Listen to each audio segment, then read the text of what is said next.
Hi guys. Bidaw. Ato mga naaging adlaw ba akong amo naghatag siya nako og by the way nag-ano day ko. Kinis kog bugas.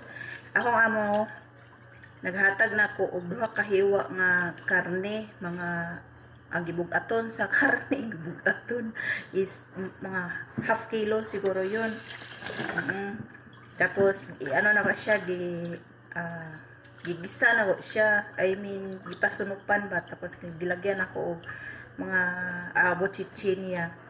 Tapos nagtanong akong amo, una din sabi niya, pagbigay niya sa akin, sabi niya itong karne na to kainin mo ng 3 araw. Ganyan ang amo ko guys, bawat bigay na pagkain niya na binili niya ay may ano yan, may akibat ng ilang araw, pila ka adlaw, pila ka ano na ko kaunon, so pila ka bisis. So nahitabo is para makita niya, ibutang man ako sa rip no ng luto na para makita niya adlaw-adlaw nga naa ang karne iyang gihatag. Dili ko mahatag sa silingan. Liman ka, duha ka hiwa ragod siya, mga iganon ng palad mo, mga iganon ba na. Buo siya karne mo nana. Tapos ito luto bali 4 days na karon. Para nagtanong siya anong ulam ko daw. May ipaluto siya sa akin nga sudan, which is yung laman loob ng ano ang tawag nun, karniro.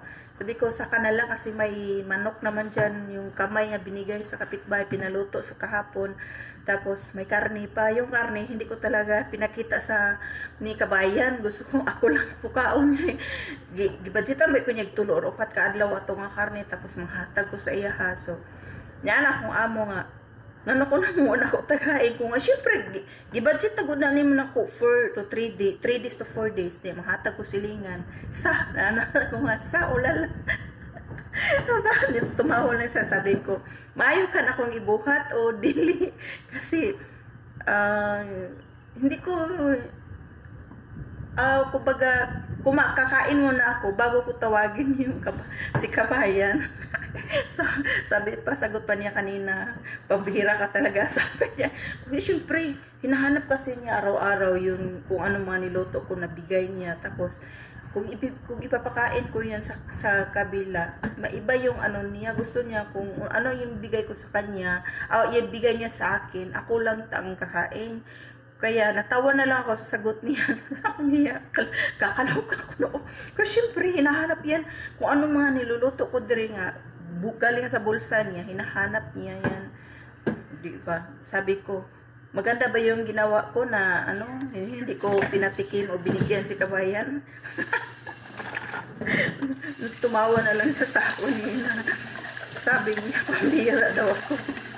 Kasi syempre, ano nang itago na to itong sudan kay sa tinod lang bitaw, isa pong rason bitaw no na ano, once nga ako bigay ko ng pagkain sa mga Pilipina, pero yung mga Pilipina syempre yung mga kabayan natin hindi naman sila open sa mga ano mga pagkain nga ano kung ba mga tira-tira lang sa kanila. Ako lang hindi ko makakain ng mga tira-tira kasi dalawa lang kami dito, tapos may ano pod may yung amo ko hindi nagluluto ng pagkain na isalin niya ako kasi iba yung pagkain ko eh. Hindi ko ako kumakain sa luto niya kasi iba ang lasa. May lasa naman pero iba yun talaga yung lasang Pilipina ba. Kaya magkaiba kami ng luto. So yung ibang mga Pilipina dyan is kung anong mayroon ako makakain sila, pero bihira ako magbigay ng karne, lalo na't sabihin niya nga ito 4 na araw, ito 3 araw, ganun. Mga bagay na nga ganun nga bigay niya, hindi ko talaga i-share sa kabila. Kasi bihira lang, sa totoo lang bihira lang kumakain na matinong karne. Tapos ipamigay ko pa. So hindi naman sa ganun na kasi sila kung anong pagkain sa kabila, makakain sila. Halimbawa, mag-KFC, mga ano nila, amo nila, yung mga alaga nila, mag-KFC or may mga matam or restaurant order, sila lang kakain, hindi sila magbigay sa akin. Na hindi naman araw-araw o palagi-lagi na masarap yung ulam ko tulad ng karne. minsan lang magbigay ng karne yung amo ko. Tapos manok, kung magbigay naman siya ng manok, mga buto-buto pa. So maging maganda lang nga pag depende na din sa pagluto kung anong gagawin ko sa mga buto-buto na yan. So syempre Pilipino tayo, marunong tayo kung anong gagawin natin sa ulam kahit man buto-buto, di ba? Natawa lang ako baka isa. Natawa ako sa karne na ginagawa ko, hindi ko namigay. Ay, Diyos ko Lord.